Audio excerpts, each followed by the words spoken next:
Welcome to the Organizational Transformation Kung Fu Podcast with your hosts, Sandi Verrecchia and Jennifer Long. Hello, and welcome to another episode of Organizational Transformation Kung Fu, or OT Kung Fu, as we like to call it. I am Jen Long with Own Up in Denver, Colorado, and I am here with my co-host, Sandi Verrecchia in Toronto, Canada, from Satori Hello. Consulting. Hey, Sandi, how are you? I'm good, Jen. How are you? I am fine and dandy. Excellent. I'm excited about our topic today because it's one of the things that bugs me the most. we are talking about meetings. Meetings. How do we meet more effectively instead of just meet a lot? Yes. Yeah. Things have changed. Things have changed. Changed. Since we can blame the pandemic for many things, and I think we can also blame the pandemic for, meeting-itis on steroids. Before the pandemic, everybody complained about too many meetings, and now that it's just meetings everywhere. Right? I listen. My clients are just back to back to back meetings. They're going from Zoom call to Zoom call to Zoom call. They don't have to run down the hall anymore for the most part, but they're just back to back to back. How do they do their job? We can cram so many meetings into a day now because we don't have to fly, we don't have to drive, we don't have to get out of our chair. Yes. We were laughing about the fact that the big question is how many times have you gotten out of a meeting and thought, oh, what was the point of that? Yeah, it's a complete waste of time. And who did you tell when you thought that? Right?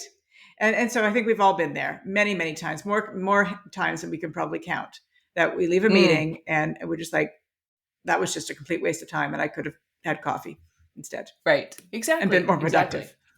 Well, and we've stopped considering the criteria, right? What is good criteria for a meeting and why do we meet, right? So criteria number one is purpose. What is the point? What is the point of getting together? And I'm always a big fan of when you're really looking at your calendar and you're looking at how you're scheduling yourself or what you're saying yes to. Where's the value? Where is the value in what you say yes to? Because so many of my, especially leaders and executives and managers, get pulled into meetings because someone else needs something. It's of no value to you as a participant, right? And getting clear on how do you deal with that, right? What are the conversations that need to have to mitigate a little bit of this meeting-itis or create space for people to say no, right? Right, which may be a shift in culture, right? Because your culture might be, if you get invited, you attend. And so to be able to ask why do I need to be there?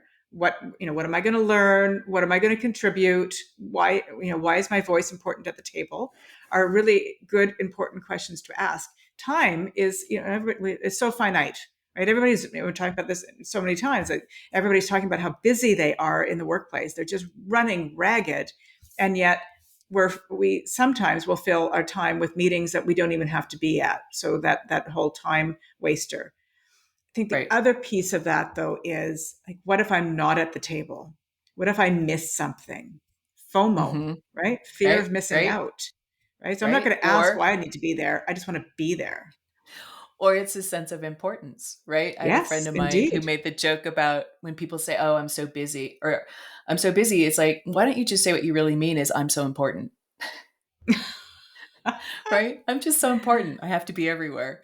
Yes, and everybody wants a piece of me. Yeah, I think there's a little bit of ego attached to being on the meeting invite, being part of the conversation, right? In the room where it happens, so to speak. Yes. Although so many things don't happen in that room. Well, no, certainly not if there isn't a purpose of the meeting. So why are you holding a meeting is critically important, and communicate that to everybody. I'm having a meeting so that we can strategize on the conversion project that's in place. And these are the outcomes I'm expecting from this meeting. Whether you get there or not is sort of irrelevant at this stage. but be clear on what it is that you want to leave that meeting with. So why are you Right. having it, and what are the possible outcomes of that meeting? And the other one is, how should people be prepared? Right. Yes, I find that when you book yourself back to back to back to back, at what point are you preparing for the next meeting? And if you're doing all of your thinking in the room, how tedious is the meeting? Right. exactly. Because the value goes down, it correlates, right? The value of the meeting goes down by how much preparedness there is to Hmm. meet. And the less preparedness you have, the less valuable the meeting. Yep. So that's why setting an agenda is important. When people are like, what are we going to do? Right? Is this a brainstorming meeting? Is this a decision making meeting? Is this just a checkpoint meeting? Like, what is the gist? And how do I prepare for that? Hmm. And really, yeah, what is the, I love your question, is what is my voice at the table about? Hmm. Yeah, yeah. And if it's not clear when you get that meeting invite, I think you should Teams message the person or pick up the phone and ask them, why it is that it's important that you be there, and what do you need to prepare for to be, the first to speak at this meeting, right? And Right, if you don't just assume just by being there, it makes sense. And so I think right. all of us can be better at saying, do I really need to be at this meeting? Yeah. And I think most of the times people are better in their meeting discipline when it comes to meetings with customers, meetings with outside Yes. entities, vendors, customers, that kind of thing. It's the internal meetings that really, really suffer sloppiness, lack of attention, right? And sometimes meetings are just like they've been on, it's just what we do kind of thing. And we just do this thing. There's a ritual, but does it serve the business? Is Hmm. this time, right? Do the meeting math. If you were looking at how much everybody was getting paid for the hour they sat there and how much math you've got in that room, what is the cost of your meeting? And is that meeting generating enough value to pay for itself? Hmm. Yeah, meeting math, a really important concept, I think, here. I was reading some stats on sort of unproductive meetings, and one of them was that research shows that 50% of meetings are unproductive, and that $37 billion was wasted on unproductive meetings. And I don't know exactly what that time frame was, but I don't care the time frame. It could have been 10 years for all I care. That's a Mm-hmm. lot of money spent in an unproductive environment. Yeah, those are your raises, people. Those are your Yes. profit shares, people. you have Yeah. you have control over this if you're the guy setting a million meetings. It's like, think about that. You're impacting the company's bottom line directly around productivity. Yes. Right. We were Yeah, and talking when last time in our last podcast about the leader as coach, and that's a great conversation to be having with your people around how much time are you spending in meetings, and is it adding value to yourself, is it adding value to the organization, and exploring that. And so I think yeah, we talked about the beginning, so having the purpose of the meeting, maybe having an agenda, some outcomes, what the prep time that people need, but jumping to the end is, are we having short little recaps of this meeting saying, did we hit what we need to hit today? Does everybody understand what they need to do? What are the marching orders as we leave here? Because I've been in too many meetings um, where I'll be wait, like who's doing what and by when, and everybody's yeah, walking out the door, right? And, right. and it never gets There's, done. yeah, Where's the yeah. account? What's Where's the clarity on expectations, Jen, and the yes? accountability that comes as a result of those clarity of expectations? Own Who up would owns tell you what? that's right. That's right. Hundred That's an percent. Who important. owns what? Yeah, Yeah. Yeah. But and so many meetings, they just, because they run out of time, it's just like, we've got to wrap up because I have to jump on another call. And they mm-hmm, don't get to that really important point of clarity of expectations when you leave that room, right. virtually or otherwise. And really being intentional about who you put in a meeting and why, and what is the Hmm. role that person is playing in that meeting, right? And I don't think we think about meeting roles per se, right? Hmm. Sometimes it's whoever owns the meeting runs the meeting, and if they called the meeting, then we all show up and go, okay, what do you want, right? But if my voice is important, what is the role I'm playing, right? And am I representing my area of the business? Am I representing a project? Am I representing, and what is my role there based on the intended outcome? And Mm-hmm. in my view, status meetings, yawn, right? Like, uh, the stand-up meetings at the beginning of the week, helpful. What's going on? Everybody, doing what? Maybe you got to do an end of the meeting wrap, but those are short, keep them Yeah. brief. Quick. Um, what I see a dearth of is actual problem solving, Mm-hmm. right? When we get into a meeting and we're like, look, we're gonna spend time looking at one issue from many perspectives to see if we can wrap our arms around what we're really struggling with, right? Yeah. Is this the right problem? And are we all clear on what the problem is? And there's a way to prepare for that, right? And those meetings to me are always more satisfying way to spend time and create value Yeah. than checking up on stuff. Right. And so Right. when you think of how many meetings are you in where you're just checking up on stuff? Mm-hmm. Yeah, and you raise a really important point. This whole notion of what is the problem that we're trying to solve. So that's sort of the purpose idea. But what is the problem that we're trying to solve? I was at a client site not too long ago, and they said, "Oh, we need to create a strategy around X, Y, Z." And I asked that question: "What is the problem that you're trying to solve?" And they stopped, and which is I'm not that saying that I'm the smartest person in the room, but it just seems so incredibly. Mismatched Relevant? because Yeah. they were creating a strategy for a problem that you hadn't actually articulated what the problem was quite yet, and so they stopped, right? And so again, be clear on what it is that you're trying to solve, and you're right, spend the time in that meeting solving that problem, not 20 problems, not Yeah. 12 problems, A one, problem. maybe two Depending how big they but are. Yeah. that's right. But, clear. And so you're right. I think a lot of meetings are more of this, because of the more of the status updates, and I just need a quick touch base. Mm-hmm. And we need to discern and differentiate between what is a strategy meeting and what is a Mm-hmm. meeting that is just a um, Yeah. quick, quick Well, hit. and so many people will call a meeting because they're worried about something or uncomfortable about something. And so they're like, let's get everybody together. And I Yeah. think, you really got to check your head and go, what are you worried about? And is it worth a meeting? Right?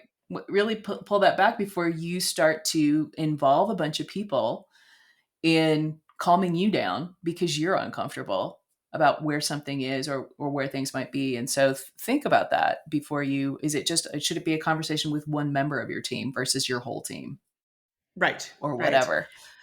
Yeah, I Yeah. think on one of our podcasts in the past, we've talked about this notion of self-directed team, and I have a few clients that are going down this route. And one of the issues that sort of we bring up is around this notion of, to make a decision, do you need everybody at the table or not, right? And if you don't need everybody at the table, figure out who you do need at the table, and don't bring in everybody, because it could take more time if you don't have time, Well, and consensus building. Ugh. right. Yeah. Yeah. And so that was a big thing. So self-directed team, we have to make decisions together, but that doesn't mean that everybody. Sometimes it's good enough to have three people make a decision and bring it back to this big team and share what that decision is, and the why behind it.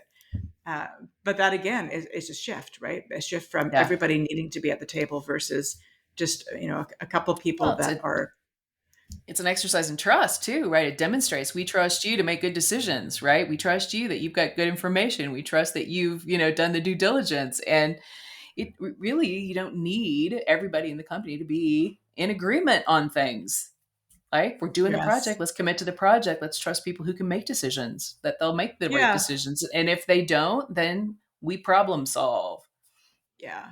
Yeah. I sort of look at it from a governance perspective and boards and committees. And one of the questions I always ask when I'm doing board evaluations is, do we redo the work of our committees? And if you do, Mm, then you have a problem, right? But again, it's that trust. We give the committees the time and the space to deep dive into things and just bring up the decision and the why behind it. And the board should support it. yes. Question it from an oversight perspective, but many times it's a redo. And if you're Yeah. redoing in meetings work that other people have done, There's two Yeah. things that are sort of at fault. One is maybe the committee didn't do the work they were supposed to, but maybe they weren't clear, Hmm. or there's a control issue of the greater group, and those those discussions have to be made and had after meetings to say, did we use our time wisely today? Right. Right. Because I think that if you're going to really get good outcomes, there's this. If you're doing meetings before meetings, you've got a problem. If you're doing Mm-hmm. meetings after meetings, you have a problem because the you're not the you need to do more relationship building and focused attention into what creates the need to have a meeting before a meeting, right? What creates the need to have, and those I think can be solved individually in ways that people don't really spend the time to think through. They just want to. Mm-hmm. It, Mm-hmm. it feels less time consuming if we just all get in the room, and you don't necessarily build trust in the room as a group all the time. You build trust person to person, and so if you're having meetings before meetings so that you can campaign on something in a meeting, you've got issues, right? You need to be Yes. talking. You've got politics in the way, that kind of thing. Which Yeah. which also leads me to the other meeting drama that makes me crazy is being present in a meeting. Mm. How many especially people? especially in the virtual world, right? How Two easy is it to screens. two Yes. screens, multitask, phone down here? We all see you looking down. We see you. Yeah. We see you. We know. We know by how many times you've had to say, I'm sorry, I missed that. What did you say? Because you were reading your email, right? And the other thing is when you're in a meeting, present fully, like live meeting, and you're texting someone else in the In the meeting. meeting. Yes. What is Yes. that? Right? Yeah. That is I'm not willing to tell people what I'm like. I don't want to be forthcoming about what I'm thinking about, right? I'm holding back, which creates distrust. I'm not paying attention fully. I'm sidetracked. I'm doing other things because it's a huge indicator of this meeting has no value because I'm Yes. going to go And through my it's email while rude. I'm sitting here. Right? all all sorts of statements are made when you're not Yeah. present in a meeting. Yeah. Because if you're present and you're asking the right questions of, I don't understand what is it. I mean, there's been meetings where fully present people are like, I don't think we're prepared to have this conversation. Let's table this. Right. And Absolutely. then suddenly you've got 45 minutes back of your day. Yeah. And so it goes back. So many times we talk about this notion of trust and being vulnerable. Hmm. You need to have trust within a room to be able to say, I don't think that we are doing this, that we're using our time wisely. Like we need to Hmm. go back to the drawing board, reset a meeting with purpose and agenda and outcomes, and so that we can all be prepared to Hmm. have a good conversation and actually have some movement as a result.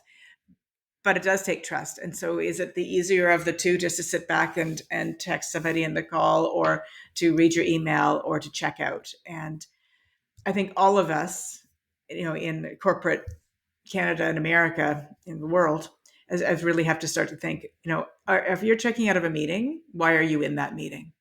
Right. Right.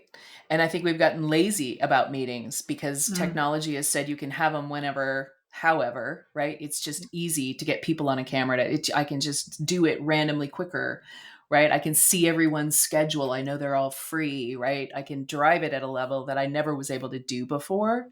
And Mm-hmm. so now we're lazy about that, where we don't respect people's time and attention.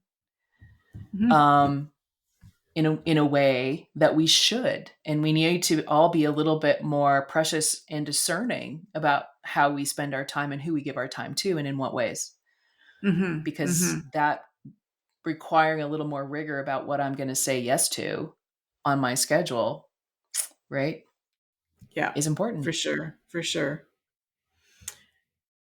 Anything else? We've got purpose and agenda. We've got what are the outcomes? Who needs to be at the table? What prep time do they need? What are you expecting? The Right, meeting math, right, do the math. right? What roles are you expecting people to play in a The meeting, roles. Yeah. right? Is there certain, do I need an advocate? Do I need a devil's advocate? Do I need Sure. Yeah. somebody who's an expert, like what is the role in the meeting? Mhm. And there's a role around um, the structure of the meeting. How are you Mhm. respecting the agenda, the time frames, Yeah. um, and the participation level? If Mhm. they're in the meeting, have they contributed? Have they spoken? Are they just nodding their head? Because nodding is never always agreement. It's just okay, Yeah. okay, okay. Let's get this done, right? There's that facilitative role that usually we look at the whoever owns the meeting to be that facilitative role, Exactly. but sometimes you should create the facilitative role. And if you're teaming, rotate that thing around, right? Or are you intentional about, because that creates a challenge for participation if you're trying to facilitate at the same time. Yeah, absolutely. I think that I'm a big advocate for having a facilitator role, and a timekeeper. Right. Mm-hmm. So, how many times are you on a meeting and you go over, and you just haven't really realized it because you're passionate about it or whatever. But Mm-hmm. the 5 minute or 10 minute warning to say, okay, where are we at, and Mm-hmm. have we accomplished what we need to do, and be mindful and respectful of other people's time. Right. And a facilitator is also really good at policing people who overtalk things, Hmm. right? Guiding the conversation. And I think those kind of behavioral nuances are also something that we've lost the plot on some meetings where we just, well, that's so and so. They're just going to talk us to death. Right. Right? That I think if you need to be a little bit more self aware of what is your meeting behavior. Are you, because you're unprepared, have to talk out loud and then you monopolize everyone's time? Do you show up late and then make people go back and review things they've already talked about for the first 10 minutes? Right? What is Hmm. your meeting behavior and how do you impact the dynamics of a meeting? And those things need to be pulled, made aware. You need to be made aware of in somebody's role in the meeting to say, hey, you've Right. already told us that once. I don't think we need to talk about it again. Yeah, yeah. And if you're not comfortable in the meeting doing that, I think it's fair to have, a mechanism for feedback after. Right? You don't want sometimes you don't want to call someone out. Let's call a spade a spade. Especially if it's But your boss. Yeah. especially your boss, the talker boss. But you should have a. If you're in a meeting, I think you have the right to give people in that meeting feedback after, and you should be Yes. receptive to have the feedback back. So if you're the talker in the Yes. meeting, expect that somebody might tell you that, Mm-hmm. and then sort of own that and sort of help make some positive change.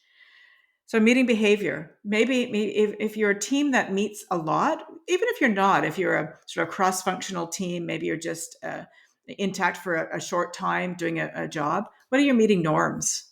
Right? Mm-hmm. Meeting norms are a great way of having something that you can go back and give feedback on.